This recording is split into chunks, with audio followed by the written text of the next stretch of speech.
hurricane, with the flooding, with the devastation, we're hoping that they will have the resources for the immediate recovery as well as the long-term rebuilding. Melissa's next target, Cuba.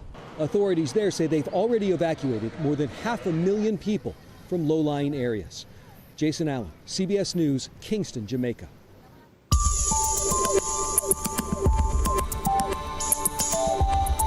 And Melissa is an incredibly powerful storm. We're going to have to continue praying for those over in Jamaica. It is a Category 4 storm right now. It was a Category 5 as it made landfall. You can actually see it's still moving up towards Cuba. It will cross over Cuba into the Bahamas over the next couple of days. It still has maximum sustained winds as of the last update from the National Hurricane Center of 145 miles per hour. And here's their latest track. It's a Cat 4, going to continue as a Cat 4 as it moves into the eastern half of Cuba. And then it'll be a Category 3 as it's moving over the Bahamas and then out into the Atlantic. Again, this is an incredibly powerful storm and a terrible situation for the Caribbean out there. Just a closer look, you can see how strong this storm is, that very clear eye. It was actually the driest eye in a hurricane recorded in modern history. We'll have more in your local forecast coming up. Thank you very much, Drew. The West Oahu community is mourning the loss of 2 friends and teammates who drowned over the weekend. Those who grew up with the boys are sharing memories of their friends and how they'd want to be remembered. Derek Kravitsky reports. I miss my brothers. That's all. Fighting to speak through tears, Glenn Chavez Keave is remembering 2 of his closest friends, Tony Siufanua and Micah Hamp Iriarte. A growing memorial drew loved ones Monday night at Kaena Point, the last place the 2 17-year-olds were seen alive. It truly hurt. You know, this is something that came unexpected. A witness says the Waianae High seniors were fishing Saturday morning when a wave swept one of them off the rocks. The other boy dove in to help. Less than an hour later, search teams found their bodies. It's just very heartbroken. Tony was one of my best friends. You know, growing up, we played football together. Ray McKeague coached Siufanua, and seeing his bright future, he placed him as defensive back and safety. I put him there for a reason because he was a leader.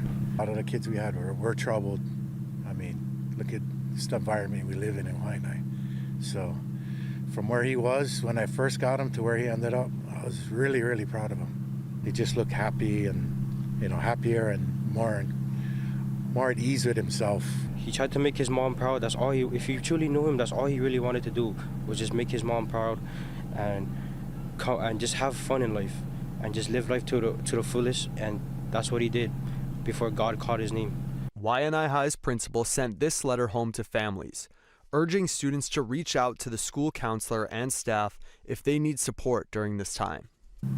My son and him played together, so just seeing their, you know, how the kids handled it it's just hard to see. And my son, it broke him up. As the community on and off campus grieves, the school's football coach says they're planning a tribute for the 2 boys in the near future. Derek Kravitsky, Hawaii News Now. The federal government shutdown is now in its 28th day with no end to the stalemate in sight. And today the Senate failed for the 13th time to advance a funding bill that would reopen the government. Torian Small takes us to Capitol Hill. It is not just a government program, it is a lifeline. SNAP recipient Maria Torres took part in a rally in Boston Tuesday. She's one of 42 million Americans in danger of losing federal food assistance November 1st because of the government shutdown. Losing this benefit will not only affect my physical well-being, but also my ability to maintain a stable and productive life. Air traffic controllers are also feeling the pain. They missed their first full paycheck Tuesday.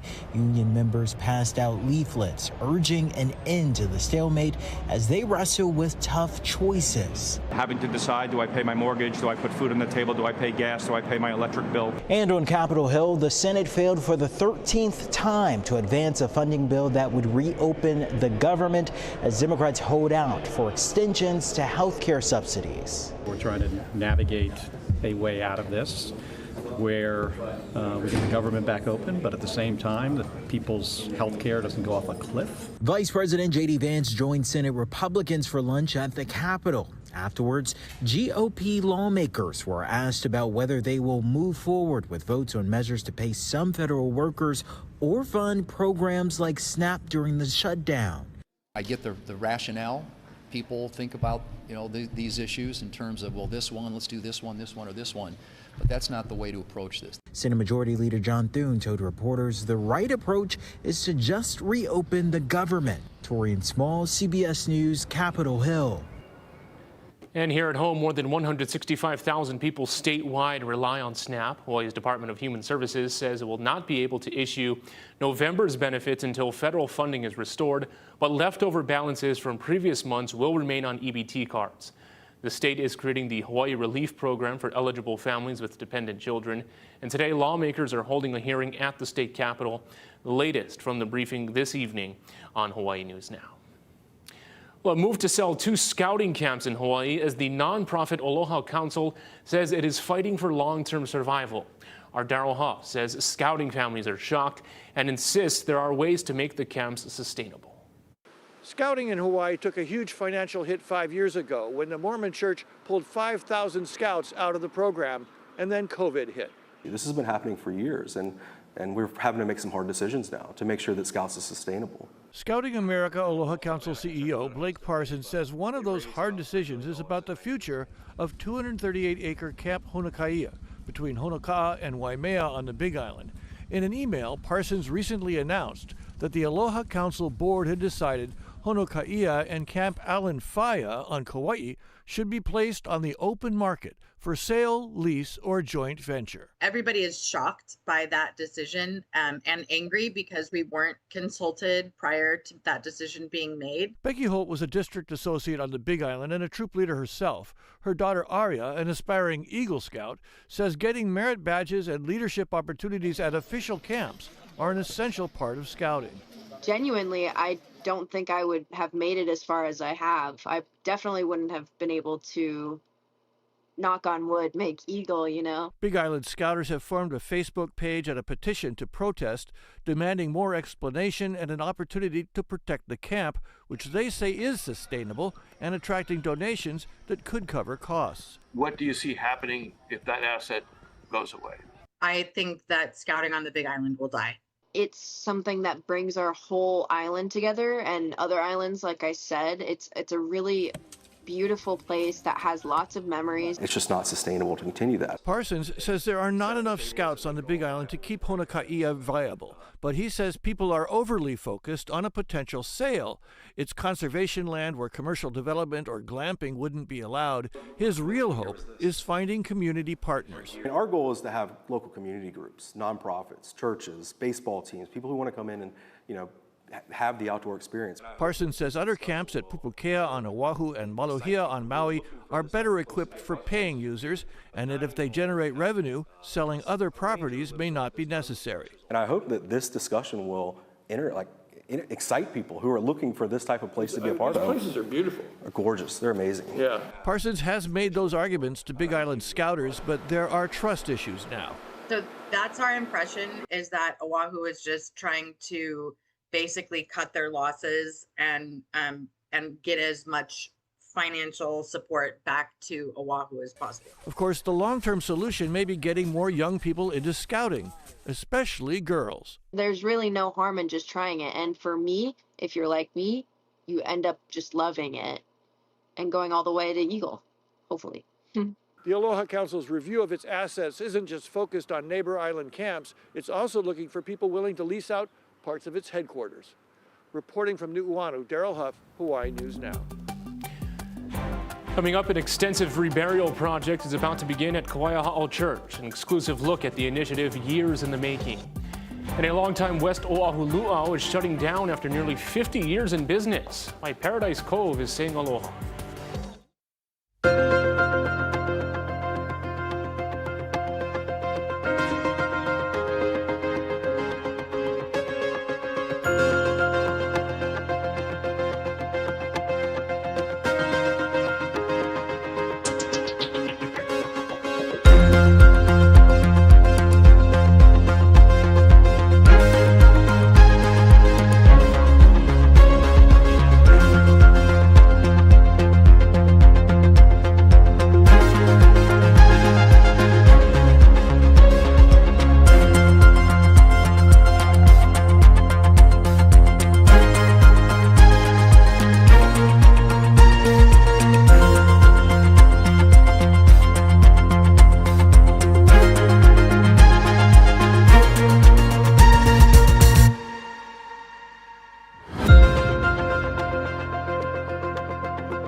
Well, Paradise Cove will hold its final luau on New Year's Eve. After 47 years in business, landowner James Campbell Company is redeveloping the site.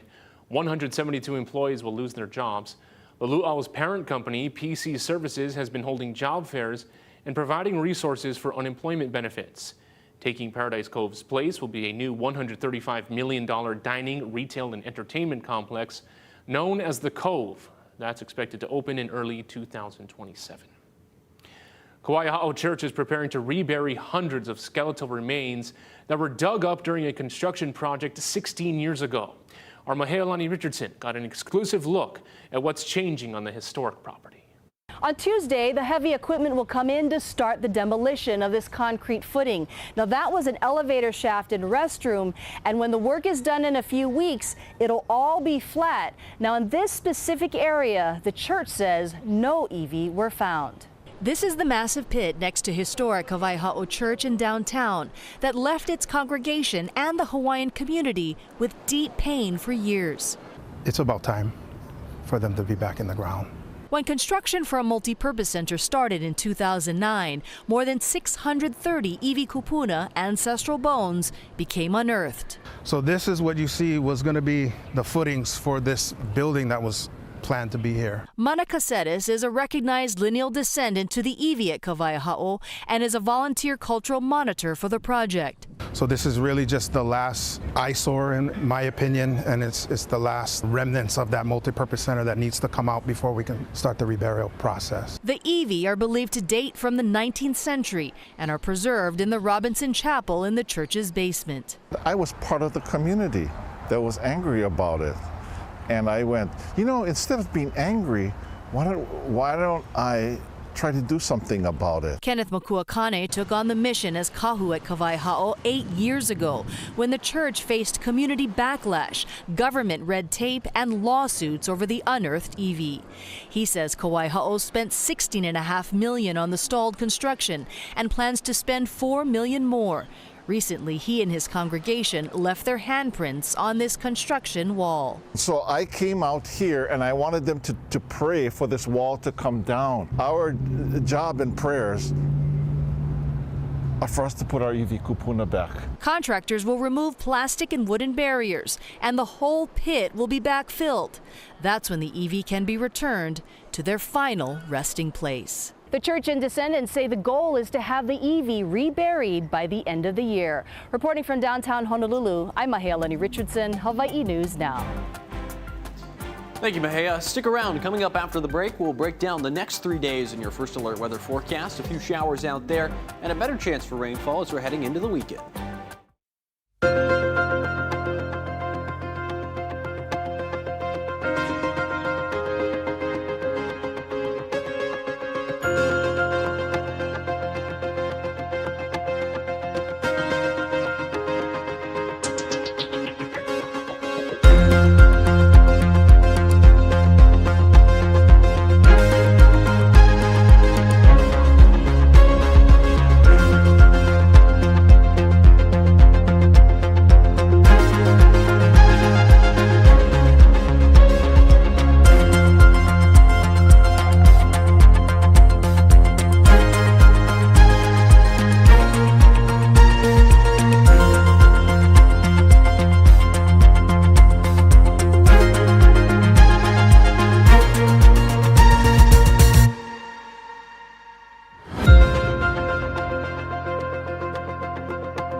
Alert Weather with Drew Davis. All right, well, happy Tuesday, everybody. Let's break down the next 3 days in our First Alert Weather forecast. You can see Wednesday, Thursday, and Friday, we're seeing spotty showers out there. And we're also tracking that weak disturbance that's kind of hanging around the state. That's getting weaker and is going to continue to fill in as we go in the next couple of days. Heading into Halloween, however, we might be seeing some showers out there. But overall, looks to be pretty nice the next several days. As we're going into this weekend and beyond, however, we've got a good chance for rainfalls with a front that's going to be moving in. You can see in our island-by-island forecast as we're heading into Wednesday, scattered showers and partly sunny conditions out there. East-northeasterlies between 10 to 15 miles per hour. 87 in town tomorrow. Again, still seeing a few of those pop-up showers. It's not going to be for everybody. Some areas will be seeing some sunshine. Some areas seeing some sprinkles out there. Maui County, mostly sunny. Wind gusts closer to 20 miles per hour. And then moving over to Maui proper, 87 in Kahului and in Kihei tomorrow. A few sprinkles possible in Kahului tomorrow. 86 in Kailua Kona. Afternoon showers expected along the Kona coast of Hawaii Island. It's been pretty consistent over the past couple of days over the Kona coast of Hawaii Island. 83 in Hilo, scattered showers out there and partly sunny conditions. A little bit cloudier on the northern portions of Hawaii Island. You can see we've got this disturbance. It's still kind of hanging out around the island chain. It's mostly to the north, but we're seeing a few pop-up cells just offshore of each island. Not much rainfall on the islands right now, but we could see a few of these cells move in closer over the next couple of hours, mostly for Kauai and Oahu. A few sprinkles probably over near Haleakala, and then you can actually see some pop-up showers over just Mauka of Kailua Kona out there, and similar over on Kauai. We're going to be seeing potentially some showers moving in from offshore.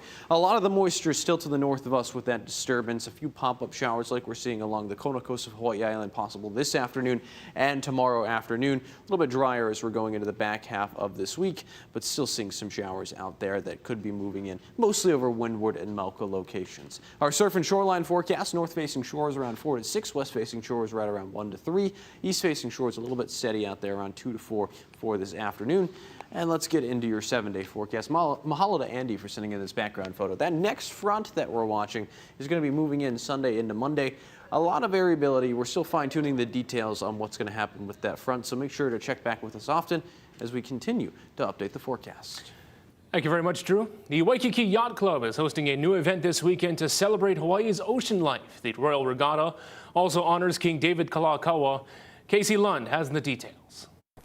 Aloha from the Waikiki Yacht Club. Of course, we just finished the route for Saturday. I'm kidding, but I'm trying my hand learning a little bit about paddling. I'm with Malia Zimmerman. She's the event organizer for for Saturday's Royal Regatta, the very first one ever. Malia, tell us a little bit about why you folks wanted to do this and what it's celebrating, and who it's honoring as well. Sure, so we're honoring King David Kalakaua, and we're going to have everything that he brought back, including canoe racing, paddling, sailing, and celebrate hula and mele as well right here in Alamana Beach Park and at Waikiki Yacht Club.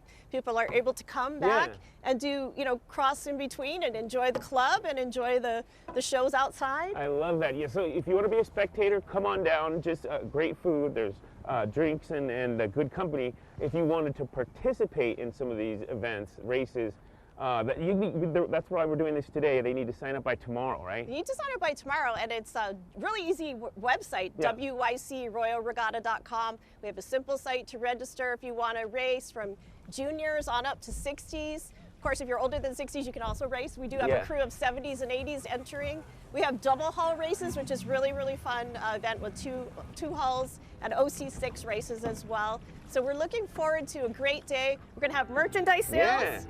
Giveaways with the lucky draw. We have wonderful sponsors that have helped us so far. So we're super grateful. You're a gold sponsor. Thank you for that. And of course, we have Waste Management, Goodfellow Brothers, Bennett Group, Pang Communications, Bernie Bays, and Work Now Hawaii. Those are the sponsors that got us here to raise money for this educational foundation for our programs. Go, talk to me a little bit about that educational foundation. A lot of cool stuff that happens here, especially to get the newer generation off their phones in the water. There's a lot of cool stuff that happens at the Yacht Club. It is, and we live next to the ocean, so it's really important for people to learn not only to enjoy the ocean but to be safe in the ocean. So we have programs for watermen, waterwomen. They can learn about paddling. Of course, we have sailing as well, Yeah. and we learned about water safety, Hawaiian culture, Yeah. all kinds of things that you learn from participating in canoe and sailing. And beyond that, just the few times I've been down here for news coverage things, the community that exists within the yacht club is a fun group, and it really does kind of, you can become a little ohana, right?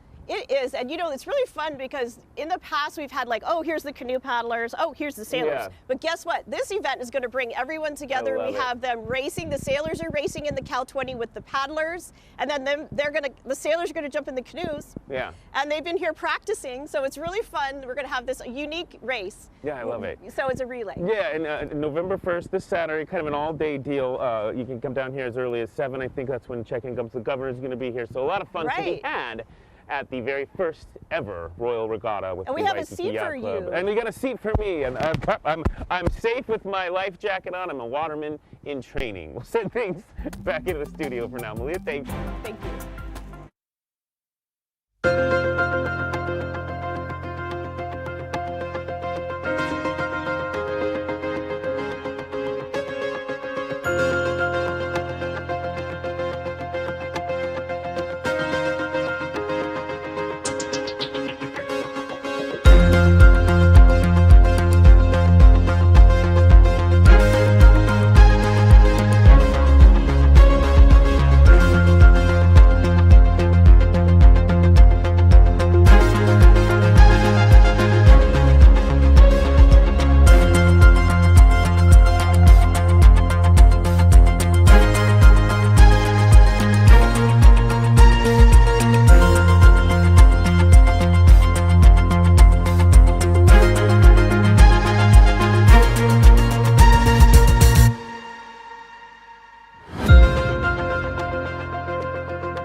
Time for some good news now. A world champion recently stopped by the H&N Digital Center. This was a lot of fun. Mana, the Hawaiian hitman Viernes, is the reigning, defending power slap super heavyweight champion and is this week's guest on the Long Game podcast. What a life story. Grew up in West Oahu, moved to Las Vegas after high school and worked in security, a bunch of jobs, before entering the world of competitive slapping. He prides himself on never flinching. I know when I hit somebody, I can feel them right away. Like I can feel it if it's knockout or not, you know, because I'm actually taking their soul, like, you know, putting their lights out, basically, yeah. So I can feel their dead weight. So sometimes I'm hit them and I'm like, oh, I don't have to put more power, or like I'll hit them and I would be like, yeah, cheering already, like, because I know I knocked you out. Or... Catch the full conversation on the H&N streaming app. Aloha.